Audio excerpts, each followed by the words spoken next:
मात्र एक महीने में कैसे करना है सब्जेक्ट तो 3-3 दिन के हैं। इंडिया में ना इंडिजिनस वैक्सीन डेवलप किए तुम्हारा पूरा सिलेबस एक बार अच्छे से रिवाइज हो जाएगा है, IBQs है, BBQ है, तुम्हारा इतना तगड़ा तैयारी हो जाएगा ना, पा सकते हैं सरकारी नौकरी। या ये इम्पोर्टेंट क्वेश्चन है और मैं तुम्हें काम सिखाऊंगी। Everyone, it's Divya, nursing officer, Delhi AIIMS. Welcome to my YouTube channel D2A।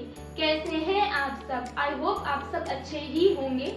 तो जो हमारी आज की ये वीडियो है उसका टॉपिक क्या है? How to revise entire syllabus for NORCET 2023 in just 1 month. मात्र एक महीने में कैसे करना है पढ़ाई जिससे आप बन सकते हैं एम्स में नर्सिंग ऑफिसर, या फिर कहे तो पा सकते हैं सरकारी नौकरी, या फिर सेंट्रल गवर्नमेंट में बन सकते हैं अधिकारी जी।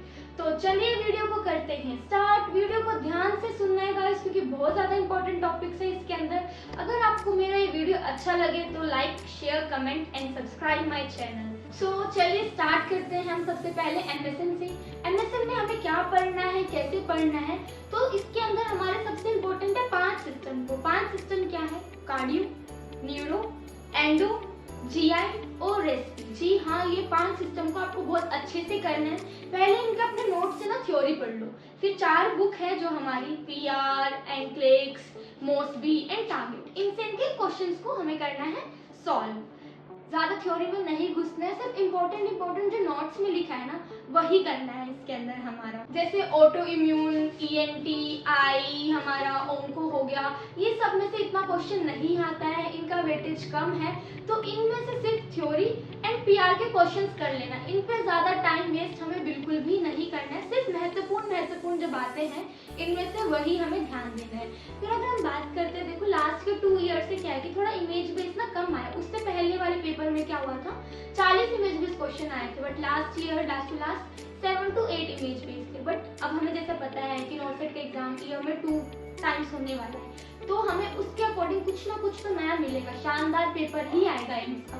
तो हमें जो इमेज बेसिस है ना वो भी करने हैं और वीडियो बेस भी करना है बहुत अच्छे से। एम्स में नर्सिंग ऑफिसर बनने जा रहे हैं एम्स, तो शानदार लेवल का पेपर आएगा, तो उसके अकॉर्डिंग ही हमें अपने आप को प्रिपेयर करना है। Image base and video base बिल्कुल फ्री के नंबर दिलाएंगे तुम्हें, कोई नेगेटिव में नहीं जाएगा। अगर तुम्हें इमेज आती है तो सीधा टिक करोगे और आंसर ठीक होगा और तुम्हें पॉइंट मिलेगा। तो इनको अच्छे से कर लेना है। तो अब हम बात करते हैं फंडा की। तो फंडा में हमें क्या करना है? फंडा के अंदर हमें सबसे पहले अपना सिलेबस देखना है। सिलेबस में से हमने टॉपिक्स हैं जो उनका सबका थ्योरी पढ़ना है अच्छे से। उसके बाद हमें क्वेश्चंस करने हैं। क्वेश्चंस किस से करने हैं? PR करना है और मोसबी करना है और सॉन्डर्स करना है हमें।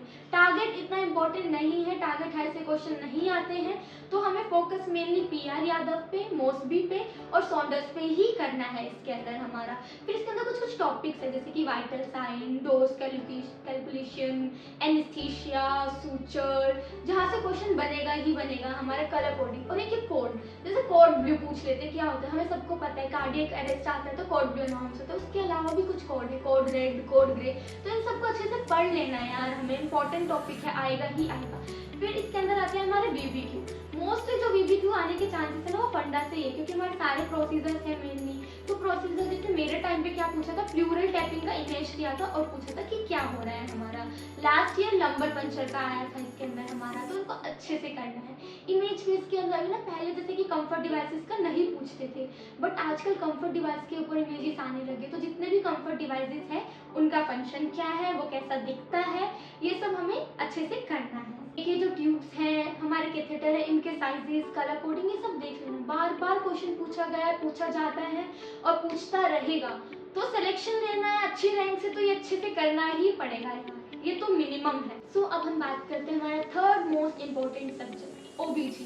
OBG में क्या करना है, जितने भी हमारे टॉपिक्स हैं ना उन सबका थ्योरी करना है और क्वेश्चन सिर्फ 2 ही बुक के निकालने हैं, एक तो PR के निकालने हैं और एक हमारे निकालने हैं सॉन्डर्स के। मोस्टली के क्वेश्चंस नहीं आते हैं, सिर्फ बेसिक ही पूछा जाएगा, हमें बेसिक कंसेप्ट ही क्लियर करना है। सॉन्डर्स को पढ़ते टाइम ना एक बात का ध्यान रखना है, उसमें कुछ बॉक्सेस हैं, डब्बा बना के कुछ इन्फॉर्मेशन, उन डब्बों को जरूर करना, वो बॉक्स बिल्कुल अच्छे से ही करना है तुम्हें। उसके अलावा कुछ कुछ टॉपिक्स है जैसे pre eclampsia, eclampsia, placenta previa, इन सब में क्या पढ़ना है कि नर्सिंग रिस्पॉन्सिबिलिटी क्या है। मेनली यही पूछा जाएगा कि एक पेशेंट है, उसको प्री एक्लेम्शिया हो गया तो नर्सिंग प्रायोरिटी क्या होगा। कोड प्रोलैप्स है तो कोड प्रोलैप्स के अंदर हम कोड को टच करेंगे, इंसर्ट करेंगे अंदर या फिर नहीं करेंगे, ये सब अच्छे से पढ़ लेना। इंस्ट्रूमेंट बहुत ज़्यादा इंपॉर्टेंट है। ओबीसी के अंदर इमेज दे देगा, पूरा फंक्शन क्या है हमारा, कौन सा होल्डिंग के लिए है हमारा, ये सब पूछे जाएगा। तो ये अच्छे से ही करना है हमें। उस इम्पोर्टेंट क्वेश्चन है जो मुझे लग रहा है कि आ सकता है हमारा। रिसेंटली इंडिया में ना इंडिजिनस वैक्सीन डेवलप की है सर्वाइकल कैंसर के लिए। क्या नाम है उस वैक्सीन का? सीरोवैक। तो उस वैक्सीन पे क्वेश्चन आ सकता है। ये भी पूछ सकते हैं कि किसने बनाया है। सीरम इंस्टीट्यूट ऑफ इंडिया है जो पुणे, उन्होंने बनाया है। जैसे तुम्हें पता भी होगा कि जो कोविशील्ड वैक्सीन आई थी वो भी सीरम इंस्टीट्यूट ऑफ इंडिया ने ही बनाई थी। तो एक लेटेस्ट क्वेश्चन है तो इसको पढ़ लेना है। फिर अगर हम बात करते हैं आईबीक्यूज के, आईबीक्यूज में किस पे आएगा हमारा, जैसे इंस्ट्रूमेंट बता चुकी हूँ, पेल्विस के डायमीटर, फीटल स्कल के डायमीटर, इन सबको भी हमें अच्छे से कवर करना है। अब हम बात करते हैं हमारे नेक्स्ट इंपॉर्टेंट सब्जेक्ट की, वो है हमारा पीडियाट्रिक। तो पीडियाट्रिक से क्या पूछा जाता है यार, इसमें डिसऑर्डर्स है ना वो अच्छे से करना है। डिसऑर्डर क्या है, पहले तो डेफिनेशन उसका अच्छे से कर लो, फिर उसके अंदर कि क्या क्या साइन एंड सिम्टम है। साइन एंड सिम्टम में भी ऐसा होता है कि कुछ कुछ डिसऑर्डर्स के अंदर ना हमारे स्पेसिफिक साइंस हैं, उनके तो नाम को बिल्कुल याद करके ना घोल के पी जाना है, क्योंकि लोग पूछ लेते हैं कि ये वाला साइन कौन से डिजीज में देखा जाता है। फिर सर्जरी की, इस डिजीज में क्या सर्जरी की जाती है, सर्जरी का नेम याद करना है। उससे पूछ लेते हैं कि सर्जरी करने से पहले क्या पोजीशन देनी है, आफ्टर क्या पोजीशन देनी है।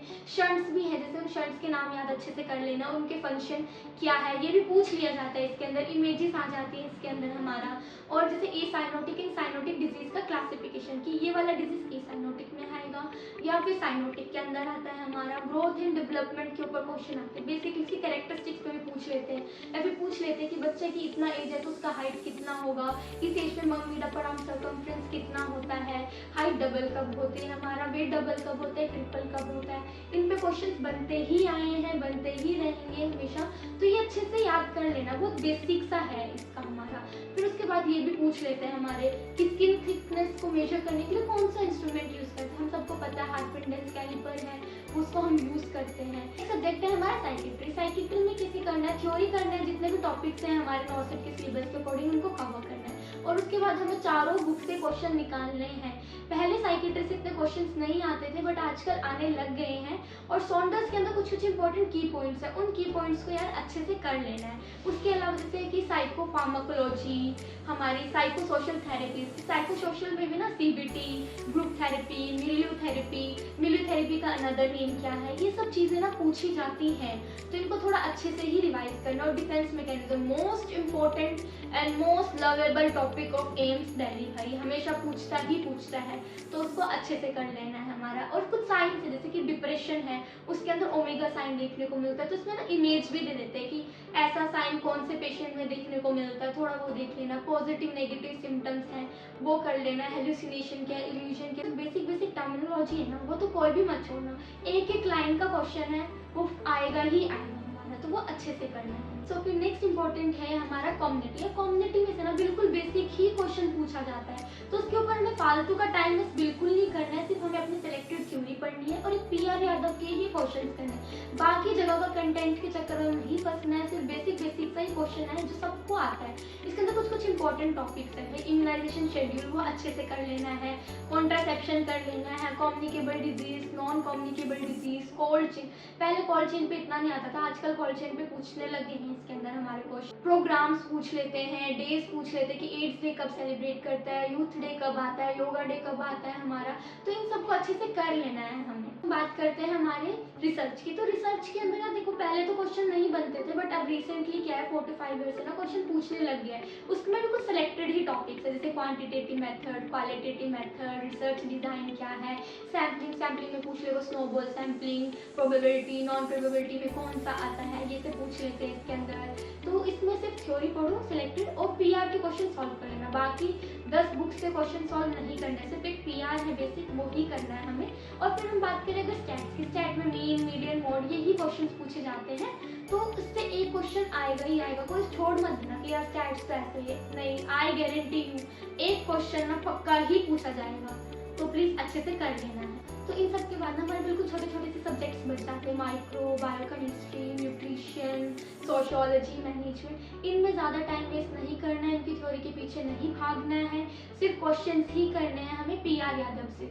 तो जो मैंने आपको शेड्यूल बताया है ना कैसे कैसे करना है, तो 10 डेज मैक्सिमम अपने एमएसएन को दे देना, ठीक है। 4 डेज फंडा को दे देना, 3 डेज ओबीजी, साइकेट्री और पीडियाट्रिक। ये तीनों सब्जेक्ट तो 3-3 दिन के हैं हमारे। फिर उसके बाद 1 दिन का रिसर्च बच जाता है हमारे पास, 2 दिन की कम्युनिटी और 1 दिन का ये सारे जो बाकी सब्जेक्ट है ना छोटे छोटे, माइक्रो, न्यूट्रिशन, बायोकेमिस्ट्री, इन सबको सिर्फ एक ही दिन में निपटा देना है। तो ओवरऑल अगर तुम काउंट करोगे तो 25 डेज में ना तुम्हारा ये पूरा सिलेबस एक बार अच्छे से रिवाइज हो जाएगा। उसके बाद तुम्हें पता है एग्जाम से 1 दिन पहले तो कुछ भी नहीं पढ़ना है, सिर्फ रिलैक्स करना है। बाकी बचे 2 to 3 डेज जो वैल्यूज हैं, आईबीक्यूज हैं, बीबीक्यूज हैं, जो जो तुम्हें लगता है कि तुम्हारा ये पोर्शन थोड़ा वीक है, उसको रिवाइज कर लेना है। तो ईजिली एंड सिस्टमेटिक वे में ना 1 मंथ में तुम्हारा इतना तगड़ा तैयारी हो जाएगा ना, तुम आप बहुत अच्छी रैंक के साथ सिलेक्शन लेके ना बिल्कुल हमारे पास आओ यार। मैं भी चाहती हूँ कि तुम मेरे जूनियर्स बनो और मैं तुम्हें काम सिखाऊं। So thanks a lot. अगर मेरा वीडियो अच्छा लगा हो, कंटेंट थोड़ा भी वैल्यूएबल लगा हो, तो प्लीज़ मेरे चैनल को सब्सक्राइब करना। Thank you, bye bye.